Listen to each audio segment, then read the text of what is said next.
কুড়িগ্রামের উলিপুরে কৃষি জমির উপর টপ সয়েল কাটার মহোৎসব চলছে। নিয়ম নীতির তোয়াক্কা না করে জমির গুরুত্বপূর্ণ অংশ তুলে নেওয়া হচ্ছে ইটভাটায়। ইটভাটার মালিকরা টাকার লোভ দেখিয়ে কৃষকদের কাছ থেকে এই মাটি কিনে নিচ্ছেন। এর ফলে জমির উর্বরতা হারিয়ে কৃষি উৎপাদনে নেমে আসছে বিপর্যয়। একই সঙ্গে অতিরিক্ত ট্রাক চলাচলে নষ্ট হচ্ছে উপজেলার বিভিন্ন রাস্তাঘাট। আমরা যদি ফসলের উৎপাদন বাড়াতে চাই তাহলে অবশ্যই টপ সয়েল যেটা আছে এটা আমাদের সংরক্ষণ করতে হবে। যদি কোনো কারণে এটা ক্ষতিগ্রস্ত হয় তাহলে আমাদের যে উৎপাদন সেটা ব্যাহত হয়।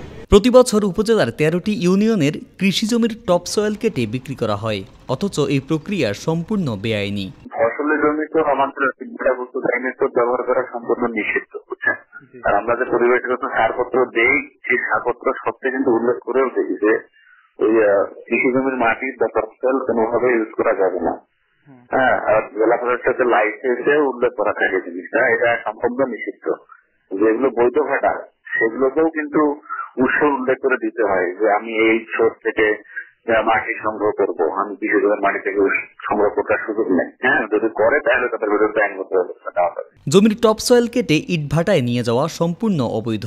খুব দ্রুতই এগুলো বন্ধে ব্যবস্থা নেওয়া হবে বলে জানিয়েছেন উলিপুর উপজেলা ভারপ্রাপ্ত নির্বাহী অফিসার কাজী মাহমুদুর রহমান।